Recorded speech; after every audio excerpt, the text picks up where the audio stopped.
मुअज़्ज़ज़ सामीन किराम, हाज़रीन मजलिस, बिलख़ुसूस स्टेज पर रौनक़ अफ़रोज़ उलमाए ज़वील एहतराम, अस्सलामु अलैकुम व रहमतुल्लाहि व बरकातुहू। वालेकुम अस्सलाम व रहमतुल्लाहि व बरकातुहू। इन्नल हम्दलिल्लाह अल्लज़ी अंज़ल अला अब्दिहिल किताब व लम यजअल लहू इवजा व अशहदु अन ला इलाहा इल्लल्लाह वहदहू ला शरीका लह व अशहदु अन्न सय्यदना व मौलाना मुहम्मदन अब्दुहु व रसूलुहु।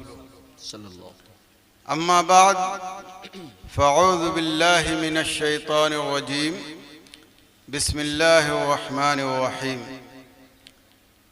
इक़रा बिस्मि रब्बिकल्लज़ी ख़लक़ व क़ाल अन्नबी सल्लल्लाहु अलैहि वसल्लम तलबुल इल्म फ़रीदतुन अला कुल्लि मुस्लिम। माशाअल्लाह।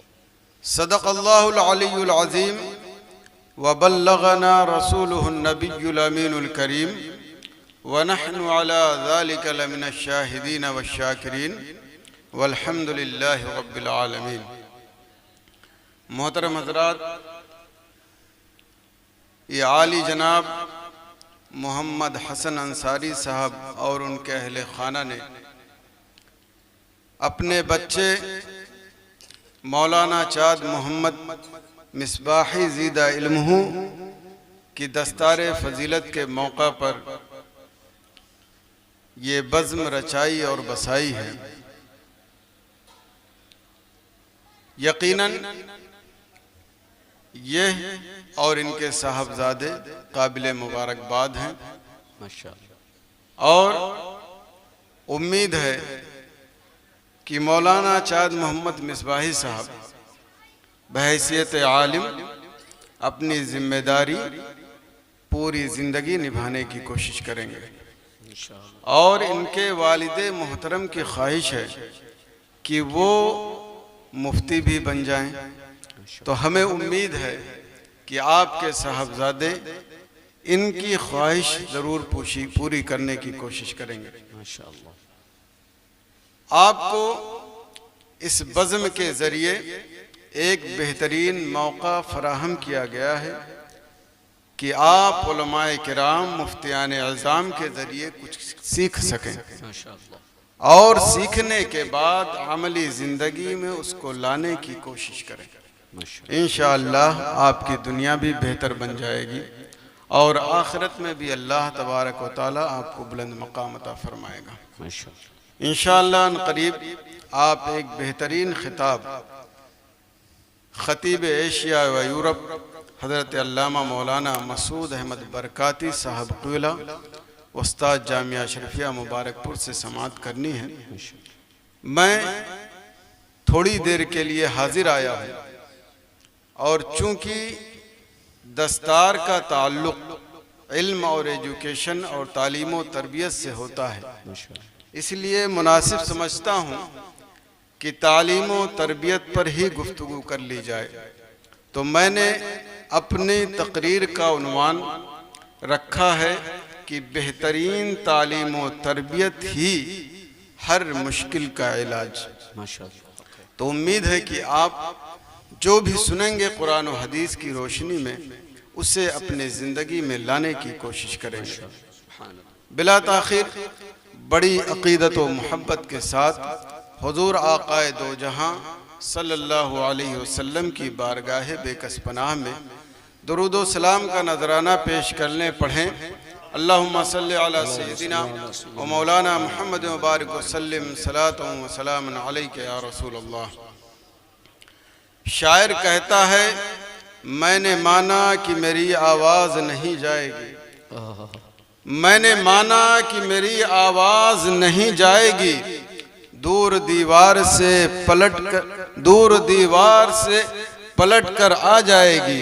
मैंने माना कि मेरी आवाज़ नहीं जाएगी, दूर दीवार से टकरा कर पलट आएगी। अब भी मौका है अंधेरों का करो कोई इलाज, अब भी मौका है अंधेरों का करो कोई इलाज, वरना ये नस्ल उजालों को तरस जाएगी, वरना ये नस्ल उजालों को तरस जाएगी। मोहतरम हजरात, मैं अपनी गुफ्तगू की इब्तिदा इमाम गजाली अलैहि रहमत व रिजवान के इस कौल से करता हूँ।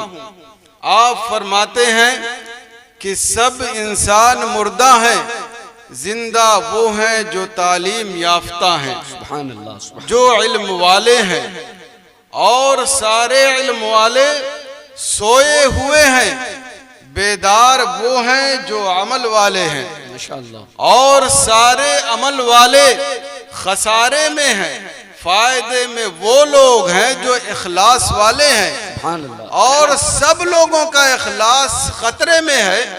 महफूज वो लोग हैं या कामयाब वो लोग हैं जो तकब्बुर से महफूज हैं। इमाम गजाली अलैहि रहमत व रिजवान ने अपने इस कौल में कुरान और हदीस की रोशनी में पूरा निचोड़ आपके सामने रख दिया कि अगर आपको जिंदा रहना है तो आपको तालीम की जरूरत है, अगर आपको बेदार रहना है तो तालीम के मुताबिक अमल करने की जरूरत है, और अगर अमल को चाहते हैं कि कबूल हो जाए तो उसके लिए इखलास जरूरी है, और अगर चाहते हैं कि आपका इखलास महफूज रहे तो अपने आप को तकब्बुर और अना से महफूज रखना जरूरी है। पता ये चला कि एक इंसान अगर तालीम याफ्ता होता है, पढ़ा लिखा होता है, तो उसे जिंदों में शुमार किया जाता है, और अगर वो एजुकेटेड नहीं है, पढ़ा लिखा नहीं है, तालीम याफ्ता नहीं है, तो अगरचे वो चलता फिरता नजर आता है, अगरचे वो खाना खाता हुआ नजर आता है, अगरचे वो गुफ्तगू करता हुआ नजर आता है, लेकिन पढ़ा लिखा समाज उसे मुर्दा समझता है। लिहाजा ए मुसलमानों, इमाम गजाली अलैहि रहमत व रिजवान ने हमें यह बता दिया कि जितनी खूबियां आपको हासिल करनी है, सबकी बुनियाद ही बेहतरीन तालीम और तरबियत है। अगर हमें दुनिया में बुलंद मकाम हासिल करना है तो भी तालीम हासिल करना है, जिंदा रहना है तो भी तालीम हासिल करना है, और अगर बेदार रहना है तो भी तालीम हासिल करना है, और अगर उसी बेदारी को इखलास की सूरत में दिखाना है, तकब्बुर से महफूज रखना है, तो भी हमें तालीम हासिल करना है। तालीम हासिल करेंगे, सारी अच्छाइयां आपके गोद में होंगी इंशाअल्लाह, और अगर तालीम से दूर रहेंगे तो सारी बुराइयां आपके माशरे में पलती और बढ़ती हुई नजर आएंगी। माशाअल्लाह। इसलिए हमें और आपको चाहिए कि सबसे पहले अपने माशरे को बेहतरीन दीनी तालीम और बेहतरीन तरबियत उसको दे माशाअल्लाह। और इसी वजह से अल्लाह तबारक व तआला ने अपने आकाए दो जहां सल्लल्लाहु अलैहि वसल्लम पर सबसे पहले जो आयत करीमा नाजिल फरमाई वो पढ़ने लिखने के ताल्लुक से ही नाजिल फरमाई। चुनांचे अल्लाह तबारक व तआला इरशाद फरमाता है, इक़रा बिस्मि रब्बिकल लज़ी खलक़, ऐ महबूब अपने रब के नाम से पढ़ो जिसने तुम्हें पैदा किया। सुभान अल्लाह, सुभान अल्लाह। उलमा बैठे हैं, वो जानते हैं, और आप लोगों ने भी सुना होगा कि सबसे पहली आयत हुजूर नबी करीम सल्लल्लाहु अलैहि वसल्लम पर यही नाज़िल हुई। आप जिस वक्त ये आयत करीमा मक्का शरीफ में नाजिल हुई उसका बैकग्राउंड जरा अपने निगाह में रखें तो इसकी अहमियत आपके ज़हन और दिमाग में मजीद इंशाअल्लाह उजागर हो जाएगी। आप जरा देखें, जिस वक्त ये आयत करीमा नाजिल हुई उस वक्त जहालत से बढ़कर बहुत बड़े बड़े जुर्म पाए जाते थे, यहाँ तक कि रब ताला के साथ सैकड़ों बुतों की इबादत की जाती थी। इस्लाम में रब के साथ किसी की इबादत की जाए, इससे बड़ा जुर्म कोई नहीं हो सकता है। इसी तरह उसी जमाने में बच्चियों को जिंदा दरगोर कर दिया जाता था, और बेहयाइयां फहाशियां आम बिल्कुल थी, और इनके अलावा बहुत सारी बुराइयां पाई जाती थी। लेकिन आप अपने जहन में ये सवाल ला सकते हैं कि आखिर रब तआला ने सबसे पहले जहालत दूर करने का हुक्म क्यों दिया, जबकि जहालत से बढ़कर बड़े बड़े जुर्म पाए जाते थे। रब ताला के साथ सैकड़ों बुतों की इबादत की जाती थी।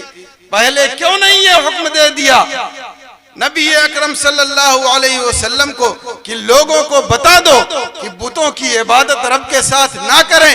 लोगों को बता दो हर इंसान को जीने का हक है, किसी बच्ची को दफन ना करें। हर इंसान को इज्जत व वक़ार के साथ जिंदगी गुजारने का हक है, किसी की इज्जत उछालने की इजाजत नहीं है। ये लोगों को बता दो। आखिर इन सारी चीजों से मना करने का हुक्म रब ताला ने सबसे पहले क्यों नहीं दिया? आप अपने जहन को झिझोड़ेंगे और जवाब तलाश करेंगे तो इंशाअल्लाह आपको जवाब मिलेगा। और वो ये जवाब होगा कि अगर जहालत दूर होगी तो कोई शख्स अपने रब के साथ किसी बुत की इबादत नहीं करेगा। जहालत दूर होगी तो कोई शख्स, कोई इंसान अपनी बच्ची को जिंदा दरगोर नहीं करेगा। जहालत दूर होगी तो हर इंसान अपने मुआशरे की इज्जत की हिफाजत करेगा, अपने माँ की इज्जत की हिफाजत करेगा, अपने बहन की इज्जत की हिफाजत करेगा, अपने बेटी की आबरू की हिफाजत करेगा। इसी वजह से आए लोगों, अल्लाह तबारक व तआला ने अपने नबी को सबसे पहले पढ़ने लिखने का पैगाम दिया और उसके जरिए ये बताया कि जहालत दूर करो, इंशाअल्लाह सारी भलाइयां आपके दरमियान में होगी। चुनांचे तारीख ने मुशाहिदा किया कि लोगों ने बुतों को तोड़ दिया, बच्चियों को दफनाना छोड़ दिया, लोगों ने इज्जत और वक़ार की जिंदगी गुजारनी शुरू कर दी। लिहाजा ऐ मुसलमानों, अगर अपनी भलाइयां दुनिया या आखिरत के एतबार से चाहते हो तो अपने मुआशरे को बेहतरीन तालीम और तरबियत से मुज़य्यन कर दो। दीनी तालीम इतनी दे दो कि अपने ईमान की हिफाजत कर सके, अपने इज्जत और वक़ार की हिफाजत कर सके। इंशाअल्लाह बुलंद तुम ही रहोगे, दुनिया में भी और आखिरत में भी। सुभान अल्लाह। नारे तकबीर, नारे रिसालत, उलमाए अहले सुन्नत, नारे तकबीर। वाह वाह सुभान अल्लाह। लेकिन अजीब इत्तेफाक है कि जिस कौम को सबसे पहले पढ़ने लिखने का पैगाम दिया गया, आज भारत के सरजमीन पर सबसे बैकफुट पर यही मुस्लिम कौम नजर आती है। आखिर क्यों ऐसा है? असल वजह उसकी यह है कि हमने थोड़ी सी चीजों पर, थोड़ी सी दौलत पर, थोड़े से सरवत पर अपने आप को लगा दिया है और जो चीज सारी दौलत के साथ इज्जत और वक़ार देने वाली है उस चीज को छोड़ दिया है। आपको मैं हुजूर फ़क़ीह मिल्लत अलैहि रहमत और रिज़वान की मिसाल देता हूँ। इंशाअल्लाह आपको ये सबक मिलेगा कि आप कितने भी गरीब हों, कितने भी नादार हों, आपको सबसे पहले अपनी तालीम पर फोकस करनी चाहिए। चाहे आपको आधी रोटी खानी पड़े, चाहे आपको एक टाइम फाका करना पड़े, फिर भी आप तालीम से कोई समझौता नहीं कर सकते। हर चीज से समझौता हो सकता है, लेकिन अपने मुआशरे की, अपने औलाद की तालीम और तरबियत से कभी समझौता नहीं हो सकता। आप हुजूर फ़क़ीह मिल्लत अलैहि रहमत और रिज़वान की एक वाक़े, उनके हाथ के एक टुकड़े को सुने, इंशाअल्लाह बात बिल्कुल वाज़े हो जाएगी। एक बार दुरूद पाक पढ़ लें। अल्लाहुम्मा सल्लि अला सय्यदिना व मौलाना मुहम्मद व बारिक व सल्लिम सलातु व सलामुन अलैका या रसूलल्लाह। हुजूर फ़क़ीह मिल्लत अलैहि रहमत और रिज़वान बहुत ही गरीब और नादार घर में पैदा हुआ और एक बल्कि दो मरतबा इस तरह चोरियां हुई कि चमचा तक लोग चुरा ले गए। अगर उनके वालिदैन चाहते तो कहते बेटा तू बड़ा हो गया है और अकलौता बेटा है, तू जा और 8-10 हजार की नौकरी कर। क्या है? 8-10 हजार की नौकरी कर। लेकिन वालिदैन ने इस नौकरी पर अपने बेटे को तालीम और तरबियत देने की तरजीह दी। चुनांचे आपने गांव में तालीम हासिल की, इल्तिफातगंज तालीम हासिल की, फिर आप इस्लामिया शमसुल उलूम नागपुर गए। वहां पर कायदे अहले सुन्नत अल्लामा अरशदुल क़ादरी अलैहि रहमत व रिज़वान दिन में पढ़ाने के साथ रात में भी पढ़ाते थे। माशाअल्लाह। वालिद साहब ने उस इदारे का इंतखाब इसलिए किया ताकि मैं दिन में कमाऊं और रात में पढ़ूं, दिन में कमा करके अपनी भी किफालत करूं और वालिदैन की भी किफालत करूं। सुभान अल्लाह, सुभान अल्लाह। चुनांचे आपने ऐसा ही किया और अपनी तालीम मुकम्मल की। और दिन में जो पढ़ने का तरीका था वो सुबह फजर बाद कुरान की तिलावत सही करना, असर बाद तिलावत सही करना, रात में अल्लामा साहब के पास पढ़ना और दिन में काम करना। बाकी वक्त बचता है 11-12 बजे के बाद सोने का। ये अपनी नौजवानी की उम्र में आपका ये तरीक़ाकार था। इनके वालिदैन ने और खुद फ़क़ीह मिल्लत अलैहि रहमत व रिज़वान ने इस तरह तालीम हासिल करके अपने इलाके बल्कि पूरी दुनिया को यह पैगाम दे दिया कि अगर तुम तालीम हासिल करना चाहते हो तो तुम्हें गुर्बत तालीम हासिल करने से रोक नहीं सकती। शर्त यह है कि आप ये तय कर लो कि हम अपने मुआशरे को, अपनी औलाद को, अपने लोगों को सबसे पहले तालीम और तरबियत देंगे, उसके बाद उन्हें जो कमाने की नौबत आएगी अल्लाह जो तौफीक देगा इंशाअल्लाह वो कमाएंगे। आपने देखा कि फ़क़ीह मिल्लत ने कुर्बानी दी तो आज बस्ती जिला के लोग नहीं, हिंदुस्तान के लोग नहीं, बल्कि पूरी दुनिया के लोग हुजूर फ़क़ीह मिल्लत अलैहि रहमत व रिज़वान के इल्म से और उनकी तरबियत से आज लोग फायदा हासिल करते हुए नजर आते हैं। बिला मुबालगा मैं आपको बताना चाहता हूँ, अगर आज अपने मुआशरे को आप फ़क़ीह मिल्लत के नक्शे कदम पर चला दो इंशाअल्लाह वो इनकलाब आएगा कि आपके इलाके के लोग भी देखेंगे और बस्ती वाले भी देखेंगे और हिंदुस्तान वाले भी देखेंगे और इंशाअल्लाह पूरी दुनिया वाले भी देखेंगे। शर्त यह है कि आप कुरान और हदीस के मुताबिक अपने आप को चलाने के लिए राजी करें। तो कहने का मतलब यह है कि गुर्बत तालीम को रोकने वाली नहीं है। वो 70 साल पहले की बात है। आज इतनी सहूलियात है, किसी भी शहर में चले जाएं, आप पार्ट टाइम करके काम करके पार्ट टाइम कमा सकते हैं और पार्ट टाइम अपनी पढ़ाई भी कर सकते हैं। जज्बा तो हो आपके अंदर पढ़ने का, जज्बा तो हो आपके अंदर अपनी औलाद को पढ़ाने का, जज्बा तो हो अपनी बच्चियों को बेहतरीन तरबियत देने का। जब जज्बा होगा तो इनकलाब आएगा और जज्बा ही सख्त पड़ जाएगा तो इनकलाब कभी नहीं आ सकता। लिहाजा ऐ मुसलमानों अपने जज्बे को बेदार कर लो, इनकलाब आज ही आएगा इंशाअल्लाह। सुभान अल्लाह, सुभान अल्लाह। और अल्लाह तबारक व तआला इरशाद फरमाता है, कुल हल यस्तविल लज़ीना यअलमून वल्लज़ीना ला यअलमून इन्नमा यतज़क्करु उलुल अलबाब। ऐ महबूब आप फरमा दो कि जो पढ़े लिखे लोग हैं और जो पढ़े लिखे लोग नहीं हैं क्या ये दोनों बराबर हैं? इसी आयत में नसीहत पकड़ने वालों के लिए नसीहत। बेशक जो मुफ्ती है और जो जाहिल है, कम पढ़ा लिखा है या पढ़ा लिखा नहीं है, ये दोनों कभी बराबर नहीं हो सकते। जो आलिम है, जो आम आदमी है, ये दोनों कभी बराबर नहीं हो सकते। आज आपने अगर उलमा को स्टेज पर बैठाया है और आप सामने की मंजिल में बैठे हैं तो इसकी वजह यही है कि आलिम को आप बुलंद मर्तबे पे देखना चाहते हैं और अपने आप को चाहते हैं कि हम उनके सामने बैठे। आखिर आपने ये फर्क किया, रब ताला ने 1400 साल पहले हमें इस फर्क को समझा दिया था। ये दीन की मिसाल। दुनिया के एतबार से कोई IAS हो, कोई डॉक्टर हो, कोई इंजीनियर हो, कोई प्रोफेसर हो, इसके मुकाबिल कोई ठेले वाला हो, कोई दुकानदार हो, कोई मोटर मैकेनिक हो, क्या आप दोनों को बराबर समझते हैं? कदर नहीं बराबर समझते हैं। ठेले वाला आ जाए तो आप उसकी तरफ देखने के लिए राजी नहीं होंगे, एक IAS आ जाए तो आप उसके पीछे भागे फिरेंगे और आपकी हालत भी पतली रहेगी।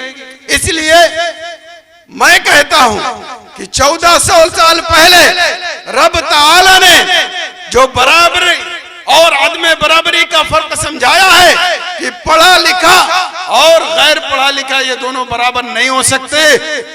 कल लोगों ने अमली तौर पर अपनी जिंदगी में लाए तो पूरी दुनिया में इनकलाब आया। आज आप अपनी जिंदगी में इस फर्क को ले आओ, समझ करके इंशाअल्लाह यहाँ भी इनकलाब आएगा और पूरी दुनिया में भी इनकलाब आएगा। पढ़ा लिखा ये और गैर पढ़ा लिखा कभी बराबर नहीं हो सकते। इसको समझो और समझना ही काफी नहीं है, समझ करके अमली तौर पर अपनी जिंदगी में लाओ, इंशाअल्लाह तुम भी बुलंद रहोगे, तुम्हारा मुआशरा भी बुलंद रहेगा। सुभान अल्लाह, सुभान अल्लाह। लेकिन हमने सब कुछ किया, दौलत हासिल की, बिल्डिंगें बनाई और बहुत कुछ किया, लेकिन तालीम और तरबियत पर बेहतरीन तवज्जो नहीं दी। इसलिए हमें और आप पर लाजिम है कि सबसे पहले तालीम और तरबियत की तरफ तवज्जो दें और उसको बेहतर बनाएं। उसके बाद आपको जो बनाना है वो बनाएं। इस्लाम आपको मना थोड़ी ना करता। हुजूर नबी करीम सल्लल्लाहु अलैहि वसल्लम इरशाद फरमाते हैं, तलबुल इल्म फरीदतुन अला कुल्li मुस्लिम। हर मुसलमान मर्द और औरत पर इल्म दीन हासिल करना फर्ज है। हर मुसलमान मर्द और औरत पर इल्म दीन हासिल करना फर्ज है। ऐसा नहीं है किसी मुफ्ती साहब ने, किसी आलिम साहब ने, किसी गांव के इमाम साहब ने इल्म हासिल कर लिया तो आप लोग सारे लोग बरी जिम्मा हो गए। ऐसा नहीं है। आप बालिग हुए, आप पर नमाज फर्ज है। आप की शादी हुई, औरत का हक अदा करना आप पर लाजिम है। औरत की शादी हुई, शौहर का हक अदा करना लाजिम है। औलाद वाले हुए तो उसकी बेहतरीन तरबियत करना जरूरी है। और इसी तरह तिजारत कर रहे हैं तो तिजारत या बिजनेस, ये जायज और नाजायज क्या है, ये सारी चीजें आपको जानना जरूरी है। तो जब तक आपको इल्म नहीं होगा आप नमाज सही कैसे पढ़ेंगे? इल्म नहीं होगा तो अपने ईमान और अकीदे की हिफाजत कैसे करेंगे? डिफेंस की जरूरत पड़ गई तो डिफेंस कैसे करेंगे? औलाद की तरबियत करने की जरूरत पड़ गई तो आप औलाद की तरबियत कैसे करेंगे? इसलिए मुसलमानों, हर मुसलमान पर इल्म दीन हासिल करना इतना जरूरी है कि अपने ईमान व अकीदे की हिफाजत कर सके, शरीयत इस्लामिया के मुताबिक अपनी जिंदगी गुजार सके।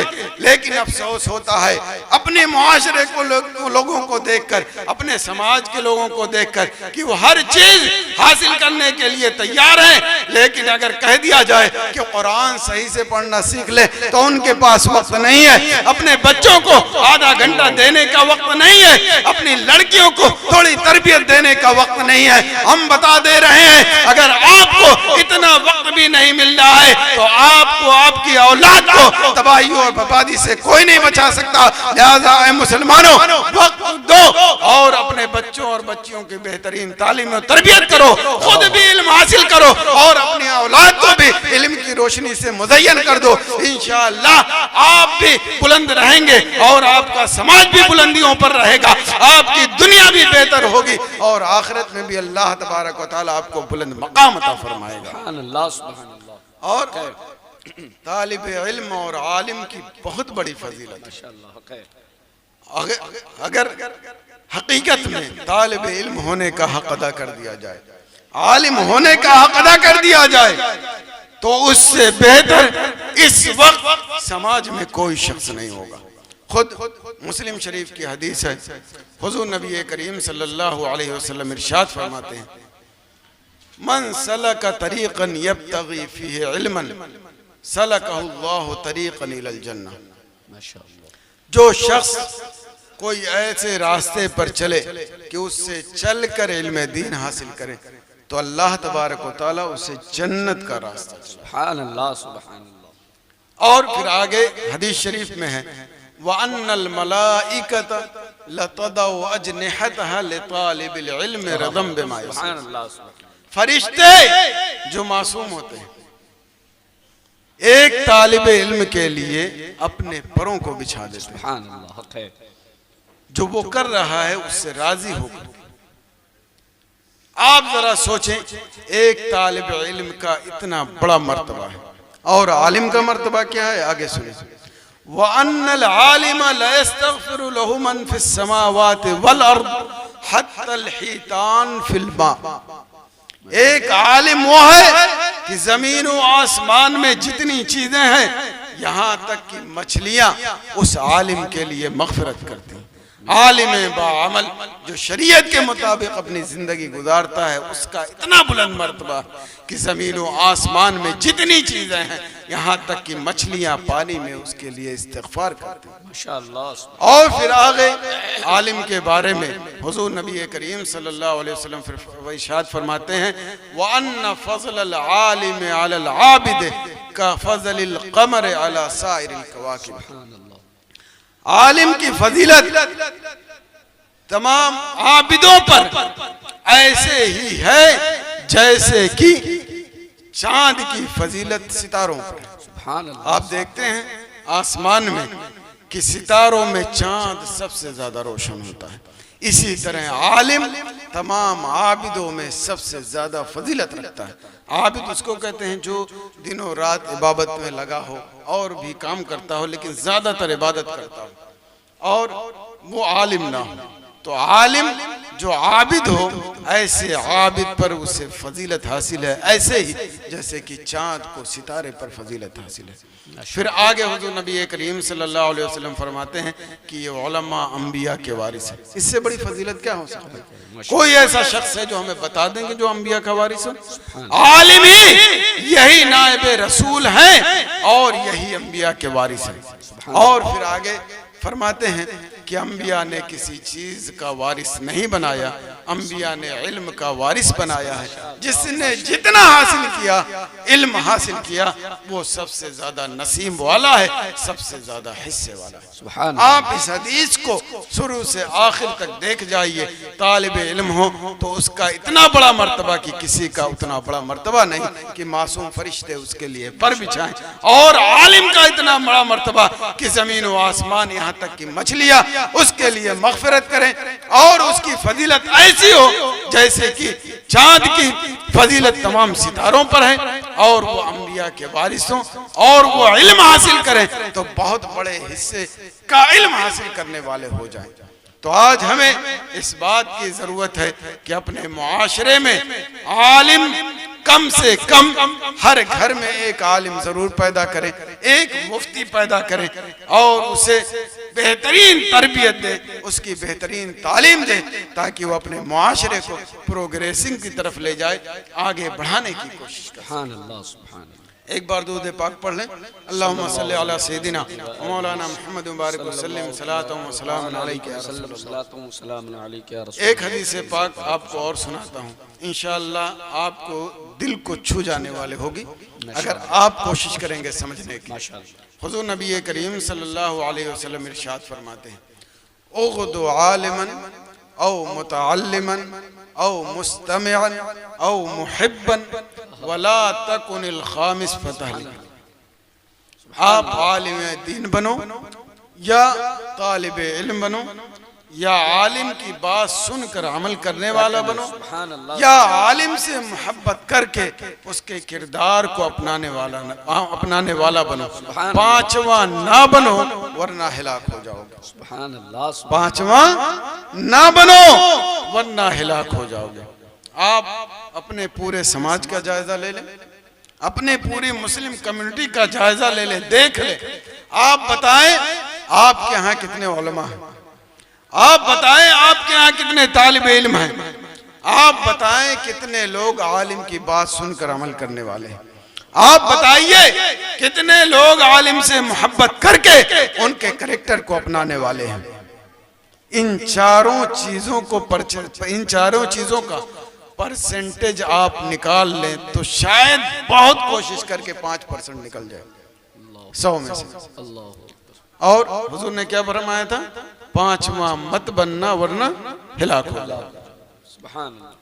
तो आज अगर हमारे मुआशरे के लोग परेशान हैं, अगर हमारे मुआशरे को लोग तबाही के दहाने पर हैं, अगर हमारे मुआशरे के लोग गैरों से खौफ व हिरास रखते हैं, तो उसका सबसे बड़ा सबब यह है कि हमारे दरमियान ना तो उलमा है, हमारे दरमियान ना तो स्टूडेंट्स हैं, हमारे दरमियान ना तो आलिम की बात सुनकर अमल करने वाले हैं, हमारे दरमियान ना तो उलमा के किरदार को अपनाने वाले हैं। तो हमारी तबाही और बर्बादी नहीं होगी तो और क्या होगा?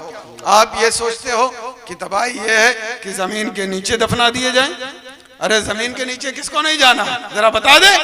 हर इंसान छोटा बड़ा बुढ़ापे जवानी कभी कभी ना कभी उसे जमीन के नीचे दफन होना है।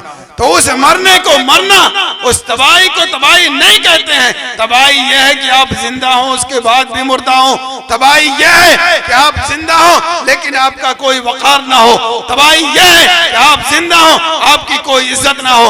आप तबाही यह है कि आप जिंदा हो लेकिन आपको मुर्दे की कैटेगरी में दाखिल कर दिया जाए। तबाही यह है कि गैरों के मुकाबले में आप 0 बटा सन्नाटा हो।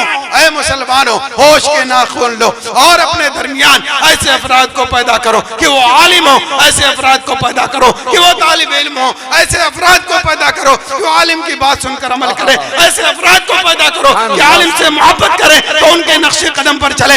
इंशाअल्लाह आपका अक्सर मुआसरा इस हदीस के दायरे में आया तो दुनिया देखेगी कि आप बुलंदी पर रहोगे, आप इज्जत वाले रहोगे, आप वकारे वाले रहोगे, गैरों पर आपका दबदबा रहेगा और इंशाअल्लाह लोग आपको इज्जत की निगाह से देखते हुए नजर आएंगे। सुभान अल्लाह, सुभान अल्लाह। हम तबाही के दहाने पर हैं इसलिए कि हम कामिल मोमिन नहीं हैं और कामिल मोमिन उस वक्त तक कोई इंसान नहीं हो सकता जब तक कि अपना इल्म दीन सही तरीके से हासिल ना कर ले और उसके मुताबिक चलने ना लगे। खुद अल्लाह तबारक व तआला इरशाद फरमाता है व अंतुमुल आलौना इन कुंतुम मुमिनीन, और तुम ही बुलंद रहोगे अगर तुम सच्चे पक्के मोमिन। सुभान अल्लाह। तो सच्चे पक्के मोमिन कैसे होगे? आपके पास इल्म ही नहीं है।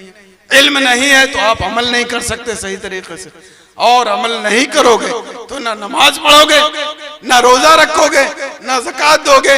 बड़े हो जाओगे तो माँ बाप को गाली दोगे, बच्चों की सही तरबियत नहीं करोगे। माँ अपने बच्चों के सामने गाली देगी, गाना गाएगी, फिल्में देखेगी, सीरियल देखेगी, उसी के एतबार से खुद चलेगी और बच्चे और बच्चियां उसी के एतबार से चलेंगे।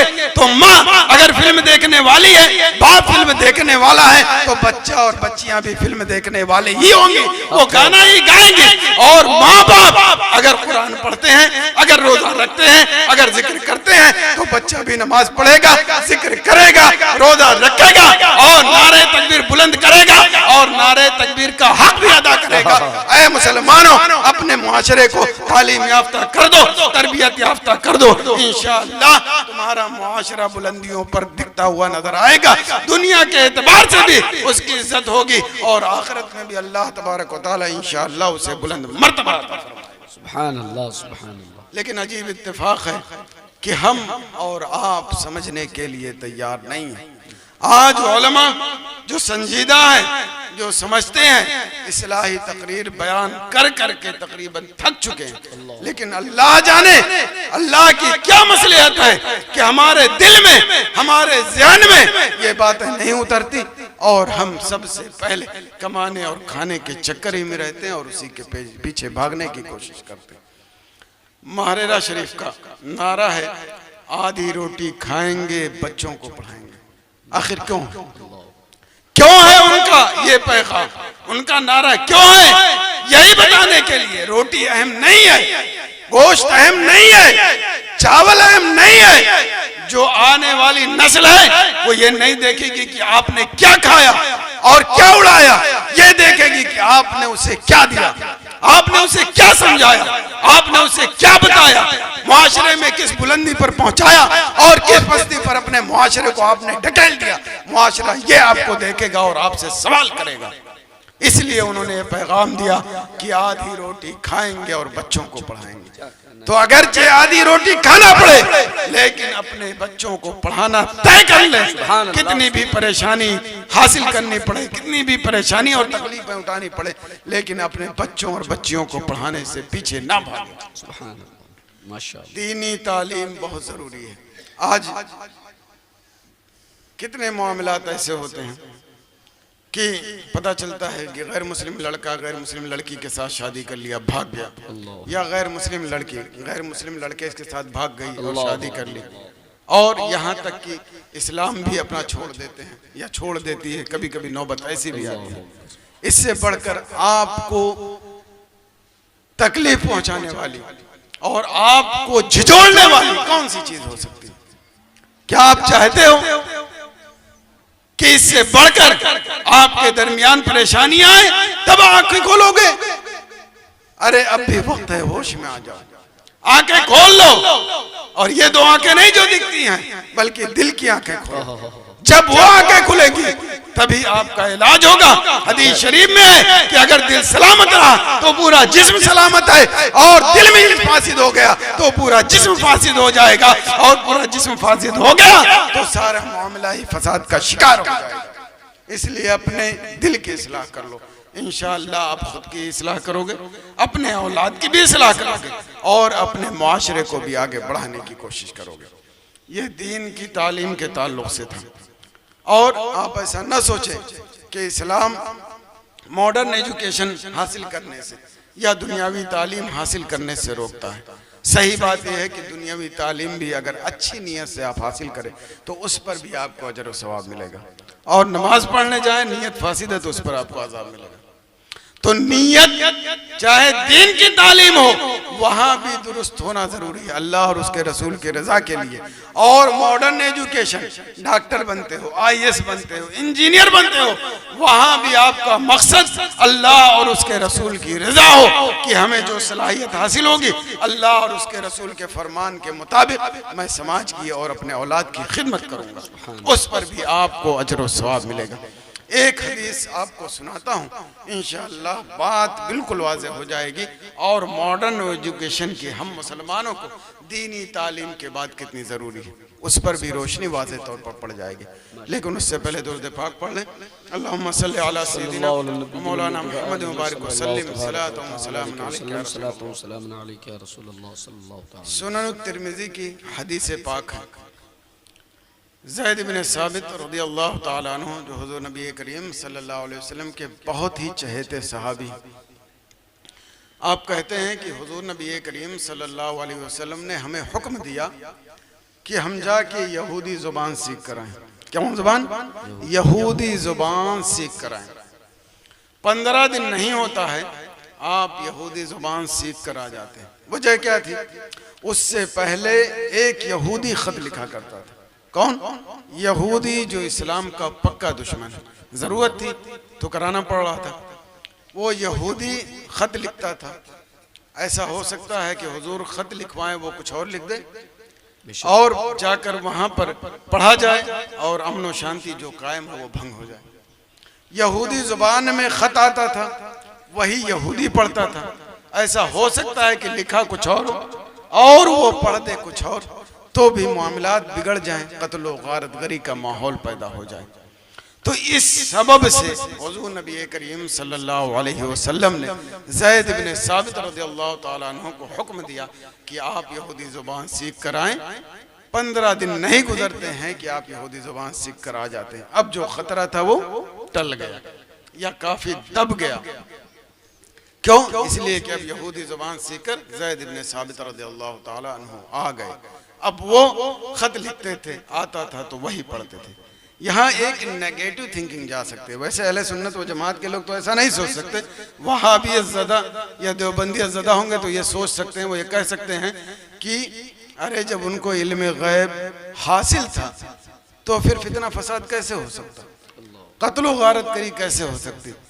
अरे नादान, नबी वो है जिन्हें हुजूर नबी करीम सल्लल्लाहु अलैहि वसल्लम ने ऐसा इल्म दिया था कि जिस तरह एक इंसान हथेली पर राई के दाने देखता है, उस तरह हुजूर नबी करीम सल्लल्लाहु अलैहि वसल्लम पूरी दुनिया का मुलाहजा करते हैं। अगर रब चाह लेता तो कभी हुजूर नबी करीम सल्लल्लाहु अलैहि वसल्लम को कोई शख्स फितने और आजमाइश में नहीं डाल सकता था।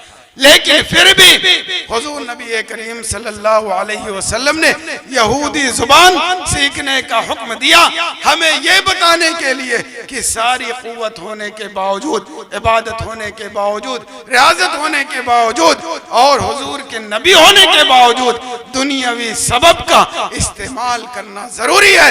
ऐ मुसलमानों, इस हदीस से ये पैगाम मिलता है कि एक मुसलमान को दीनी तालीम के साथ IAS भी होना चाहिए, डॉक्टर भी होना चाहिए, इंजीनियर भी होना चाहिए, प्रोफेसर भी होना चाहिए। गो कि दुनिया के जितने ओहदे हैं जायज तौर पर एक मुसलमान को हासिल करना चाहिए, क्योंकि मुसलमान को यह सिखाया जाता है कि तुम अदल और इंसाफ करोगे, मुस्लिम हो या गैर मुस्लिम इसमें फर्क नहीं करोगे, बल्कि अदल और इंसाफ से काम लोगे, पर खिलाफ दूसरे लोगों के कि उनके समाज में सैकड़ों लोग ऐसे पाए जाते हैं जो हस्ब और नसब के एतबार से फर्क करते हैं, जो मुस्लिम और गैर मुस्लिम के एतबार से फर्क करते हैं। लेकिन मुसलमान को यह सिखाया जाता है कि कभी तुम चाहे मुस्लिम हो या गैर मुस्लिम हो किसी पर जुल्म नहीं करोगे, किसी पर ज्यादती नहीं करोगे। जाहिर सी बात है जब उसका कुरान ये सिखाता है ये ओहदे पर आएगा तो इंसाफ करेगा, ये ओहदे पर आएगा तो अदल करेगा, ये ओहदे पर आएगा तो पूरे समाज को सही तरीके से ले चलेगा, और इसकी बुनियाद पर समाज भी तरक्की पर होगा और मुल्क का मामला अमन और शांति के मुताबिक गुजरता हुआ नजर आएगा। लॉकडाउन में आपने नहीं देखा एक मुसलमान गैर मुस्लिम के डॉक्टर पर जाने के लिए 10 बार सोचता था। अगर आपने अपने यहाँ डॉक्टर बनाए होते तो क्यों इतनी बार सोचना पड़ता, आपको क्यों इतना झिझक महसूस होती, आपको क्यों इतनी तकलीफ होती? तो सही बात यह है कि हमने कुल्हाड़ी चाहे दीन के एतबार से हो चाहे मॉडर्न एजुकेशन के एतबार से हो अपने पैरों पे हमने खुद ही मारी है, जिसका इलाज भी हमें खुद ही करना है। जब तक हम होश में नहीं आएंगे उस वक्त तक हमारा इलाज कोई दूसरा करने नहीं आएगा। हुजूर नबी करीम सल्लल्लाहु अलैहि वसल्लम उनसे अफजल उनसे बढ़कर न कोई था न कोई है न कोई आएगा, लेकिन सबब दुनिया इस्तेमाल करके ये बता दिया कि आए मुसलमानों दीन मजबूत करने के बाद आपको सबब दुनिया भी हाई लेवल के एतबार से इस्तेमाल करना लाजिम और जरूरी है। आपको नहीं पता है कि हुजूर नबी करीम सल्लल्लाहु अलैहि वसल्लम जंग में भी शिरकत की है, उनके दंदाने मुबारक भी शहीद हुए। अगर सिर्फ दीन पर अमल करना ही काफी होता, अगर सिर्फ दुआ ही काफी होती, अगर सिर्फ फातिहा ही काफी होता, अगर सिर्फ मिलाद ही काफी होती, अगर सिर्फ जनाजा ही काफी होता, अगर सिर्फ कान में अजान ही काफी होती, अगर सिर्फ निकाह पढ़ना काफी होता, अगर सिर्फ ला इलाहा इल्लल्लाह पढ़ लेना काफी होता, तो नबी अकरम नूरे मुजस्सम सल्लल्लाहु अलैहि वसल्लम यहूदी जुबान सीखने का हुक्म नहीं देते, खुद बनफ्से नफीस जंग में शरीक नहीं होते। ऐ मुसलमानों कब होश में आओगे, कब नबी अकरम सल्लल्लाहु अलैहि वसल्लम के नक्शे कदम पर चलोगे, कब कुरान को अपने दिल में बसाओगे, कब नबी के फरमान को अपनी आंखों का नूर बनाओगे, कब इनके मुताबिक चलने की कोशिश करोगे। मुसलमानों अपने कौम के हालत को देखकर हकीकत यह है कि दर्द में उलमा और मुफ्तियान इकराम को रोना आता है, लेकिन हमें ये ताज्जुब है कि हमारी आवाम को टस से मच नहीं होती है, उन्हें एहसास तक नहीं होता है, उन्हें दर्द तक नहीं होता है, उन्हें तकलीफ तक नहीं होती है। ऐ मुसलमानों अगर अपने उलमा जो लीडर हैं, अपने उलमा जो मुफ्तियान इकराम हैं, अपने उलमा और अपने पीरान निज़ाम जो आपके लीडर हैं, अगर उनके दर्द को नहीं समझोगे तो तुम्हें कभी कोई संभालने वाला नहीं मिलेगा। उनके दर्द को समझो, उनके पीछे चलो, उनके इक्तिदा करो, उनको लीडर मानो। दुनिया के एतबार से भी और दीनी एतबार से भी इंशाअल्लाह तुम दुनिया में भी बेहतर रहोगे और आखिरत में जन्नतुल फिरदौस में आला मुकाम हासिल होगा। माशाअल्लाह सुभान अल्लाह। लेकिन अल्लाह जाने हमारी कौम को क्या हुआ जो होश में नहीं आना चाहती है और न बेदार होना चाहती है, न अमली तौर से अपने कदम को बढ़ाना चाहती है। और तालीम हासिल करना, बढ़ाना कदम को और सारी चीजें करना है तो दूर की बात है। इसके बाद एक मरहला और आता है कि जब आप तालीमी कदम में, तालीमी मैदान में कदम बढ़ाएं तो खूब मेहनत और जुस्तजू से काम लें। बस आखिरी बात कह करके अपनी बात मैं खत्म करता हूँ।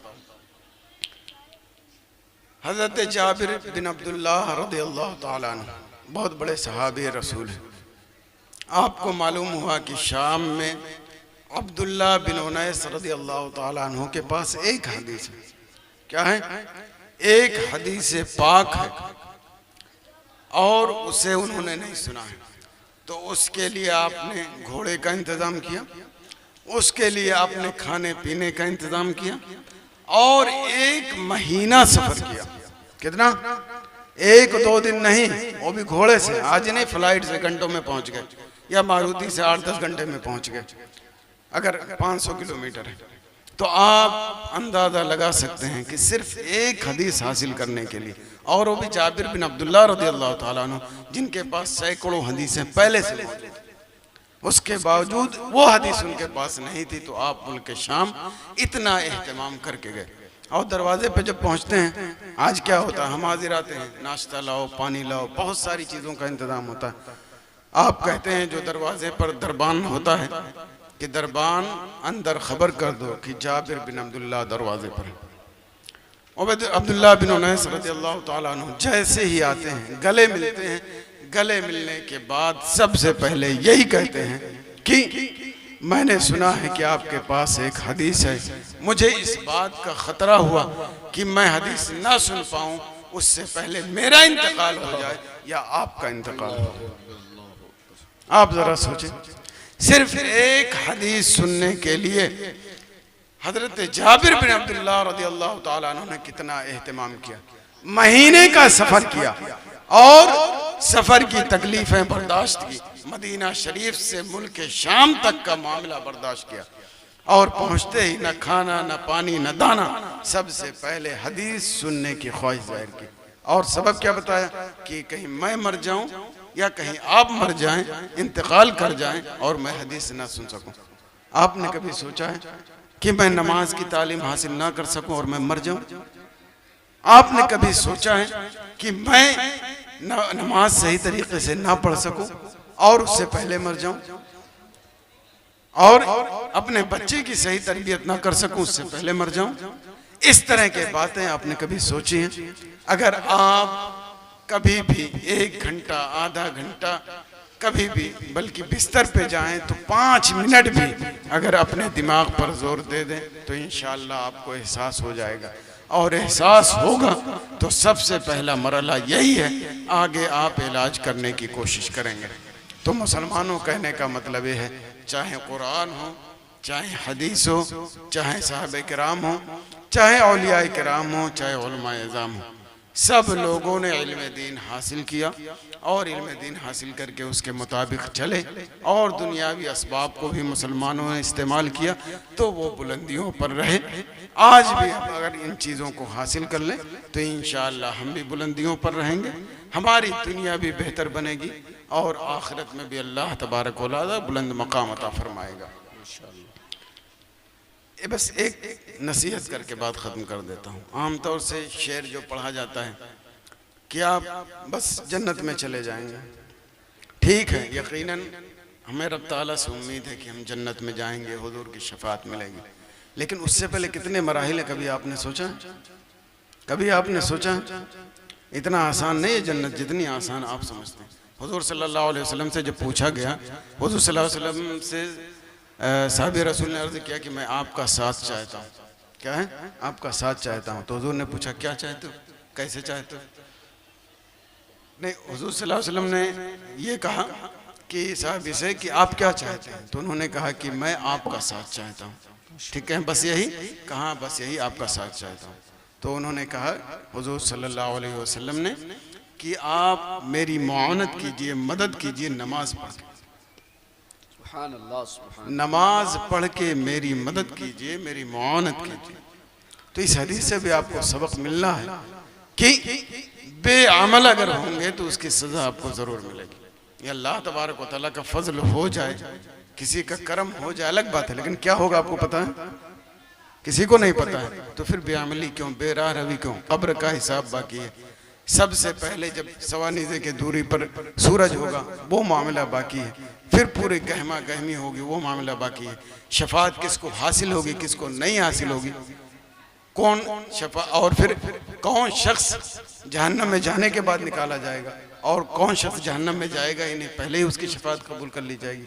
ये सारी चीज़ें हैं, किसी को नहीं पता है। लिहाजा इन सारी चीज़ों पर गौर करने की ज़रूरत है, और अपने शोरा से ख़ास तौर से गुजारिश है कि इन शेर के साथ इनकलाबी शेर भी पढ़ा करें ताकि लोग बेदार हों, क्योंकि तकरीर से तो बेदार होते हैं थोड़ा बहुत, लेकिन शेर से जितना बेदार होंगे उतना शायद ही तकरीर से लोग बेदार हों। इसलिए इनकलाबी शेर भी पढ़ें और मदह नात भी पढ़ें।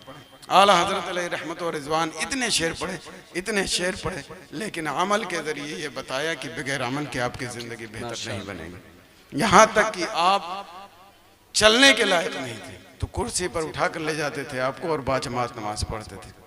कभी वक्त मिला तो उस पर गुफ्तगू होगी। अल्लाह तबारक व तआला हमें और आप सारे लोगों को अपने बच्चों को बेहतरीन तालीम व तरबियत देने की तौफीक अता फरमाए और अहले सुन्नत व जमात के अकायद के मुताबिक ज़िंदगी गुजारने की तौफीक अता फरमाए और हम सब को बेदार होने की तौफीक से नवाजे और साथ ही अपने मुआशरे को दीन और दुनिया हर एतबार से बढ़ाने की तौफीक से नवाजे। आमीन सुम्मा आमीन। बोलने में कोई गलती हो तो अल्लाह तबारक व तआला उसे माफ़ फरमाए। वमा अलैना इल्लल बलाग। अस्सलामु अलैकुम व रहमतुल्लाह।